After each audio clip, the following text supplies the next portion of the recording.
Hey, Friendo, Steve here. And Larson. And welcome back to Going In Raw News Brief. A quick, very sad note here, a news brief. We're not going to be doing Impact Live tonight, but we'll come back next week for some more Impact action there in the Impact Zone. Before we get started, hey, give this video a thumbs up. I know I should have said that before I said the bad news about Impact. Just do the thumbs up first, and then I lay the bad news on them. It's the other way around, though. Hit that subscribe button. Now they're going to hear no Impact. Bye. Thumbs down. Peace. Leave and not even watch this video. Anyways, man, enough of all that. What's in the news? You got any good news today, Larson? Yeah, maybe. Okay. So about a couple weeks ago, Andrew Zarian of the Mat Men podcast reported that WWE are potentially planning to hold this year's edition of WWE Draft August 30th, September 3rd.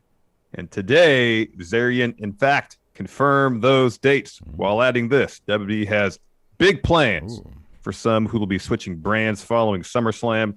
With that said, I've heard the goal is to give this year's draft a bigger feel than the previous. For all the reasons you imagine, we have a unique opportunity to hit the reset button on a lot of talent. So just yesterday, we talked about, at the beginning of our NXT recap, about Big E being brought over to Raw, reuniting the New Day, and Big E being elevated up into the main event. I would imagine that is one such scenario that Zarian is talking about here. I'm sure there's plenty of other people who could use a change of scenery. Basically, anybody in the main event on SmackDown is not going to be touching that Universal title for at least a year. Yeah. So names that stick out are Kevin Owens, because he already had like 4 matches against Roman. He can't do anything else over there. Nope. I mean, maybe I don't know if Rey Mysterio had ever, if he's really like a legit, okay, they're going to put the title on, but I always kind of feel like he kind of has that. It's Rey Mysterio, his legend. I kind of feel like he's, right now he's one of the SmackDown Tag Team Champions with his son, Dominic. Yeah.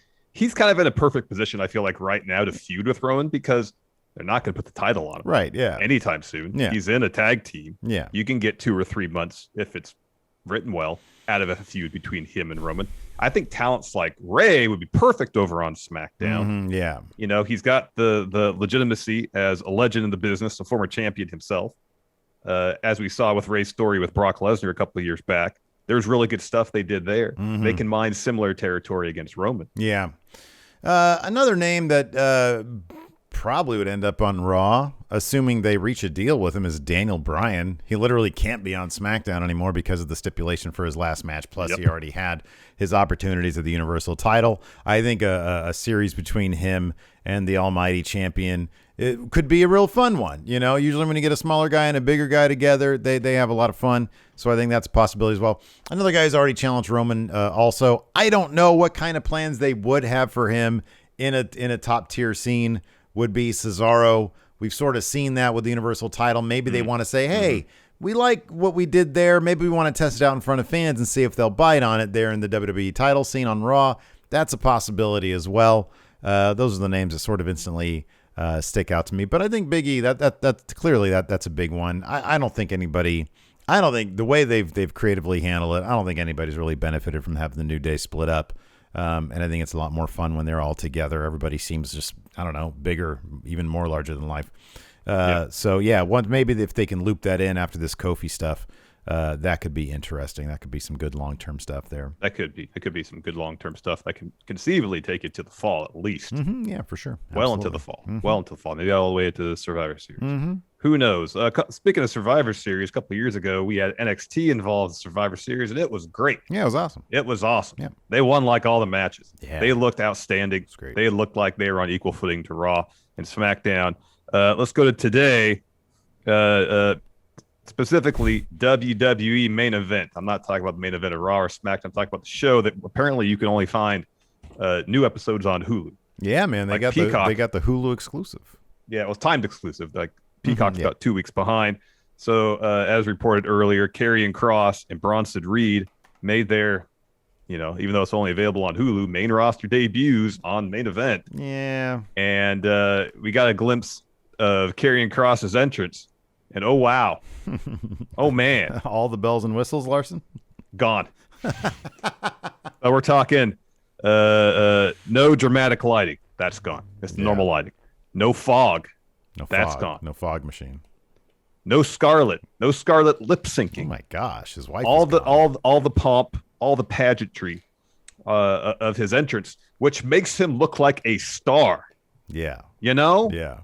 Stripped away from him. Yeah. And like maybe this is me reading too much of the situation, but watching this, it's almost like he doesn't know what to do. Which, when you're doing the same entrance for a year and it's really good, you got that down. Yeah. When you show up and you're like, all right, how am I going to get to the ring? I don't know. Ruthless aggression. You know, it's I can imagine you're just tossed to the deep end of the pool and say, all right, go swim. It's superstar entrance number 1 is what it is. He's about to go fight. Generic. He's going to go fight Cole Quinn, Larson. I know. I tend to. It's funny because I went back and I watched the entrance of Aleister Black when he showed up on Main Event shortly after he showed up in NXT. And, lights come down. They do what they can with the Tron. He's sitting there, dramatic lighting, maybe a little bit of fog. Camera comes up to him. It's pretty dramatic. I don't know. I honestly, I understand that main event is such a weird beast. Like, they've got these great 2 out of 3 falls matches between Ricochet and Ali. They build stories there. They have like Jinder debut there, or re-debut, a return with his posse. But then they do something like this. I mean, at least commentary referenced, hey, wow, how great is it you just got to see the North American title champion, Bronson Reed, and now we get NXT champion.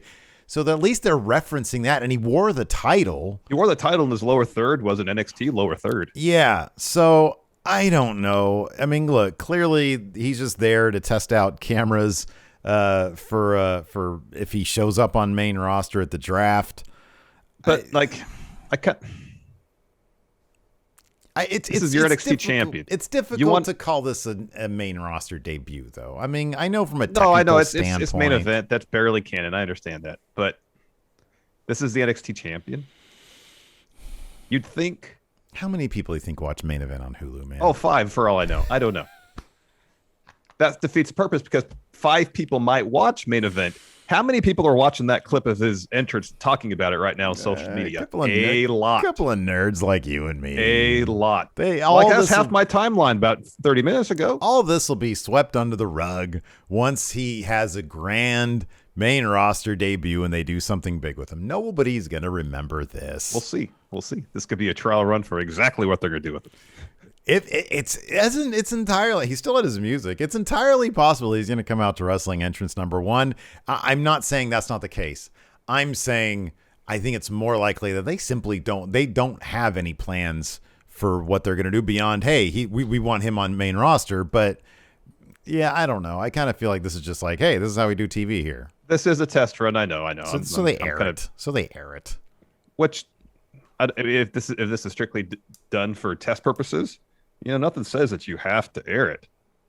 You could review it.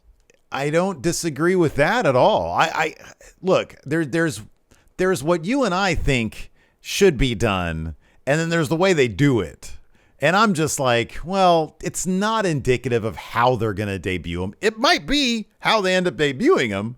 I just feel like getting some sort of understanding of how they do things. It's just, throw him out there. Let's see how he looks on TV. And then, sure, put it on main event. They consider that stuff a lot less precious than we do, a lot less meaningful than we do. And yes, we'd love for, the first time he's on any main roster show to be all pomp and circumstance, interrupting Bobby Lashley, all that kind of great stuff, because that's how it should be done. Yeah, it makes it's how it should television. Be done. Yes. But it's just, they don't do that because they're so old school and they don't care about that stuff. But then again, every now and again they do it right. They did it like years ago. That's the weird thing. That's the thing that's so hard to wrap our heads around, is that when they do it so perfect with Finn Balor and Kevin Owens, and even kind of recently with Shayna Baszler, because that was a hell of a debut. Biting somebody's neck off was kind of cool.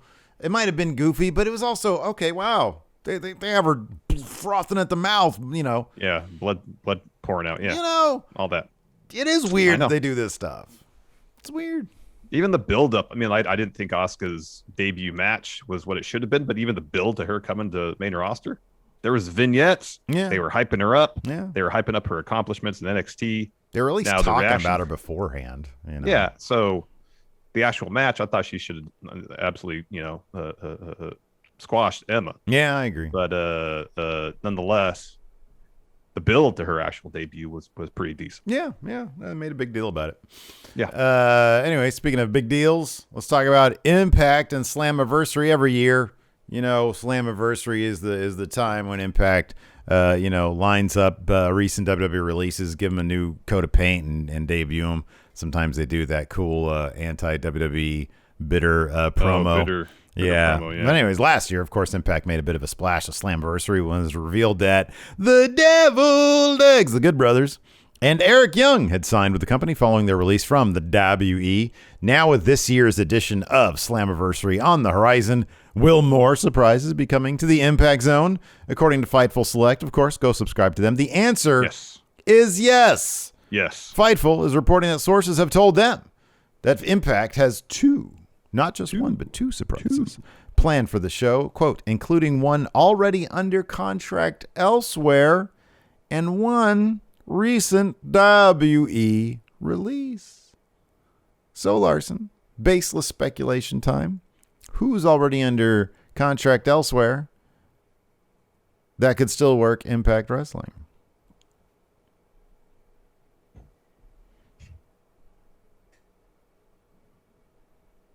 That one's a bit tougher. You think Andrade had like a double deal going? He's like, hey, I can work here, I can work there, I can work anywhere. I would find that a bit surprising.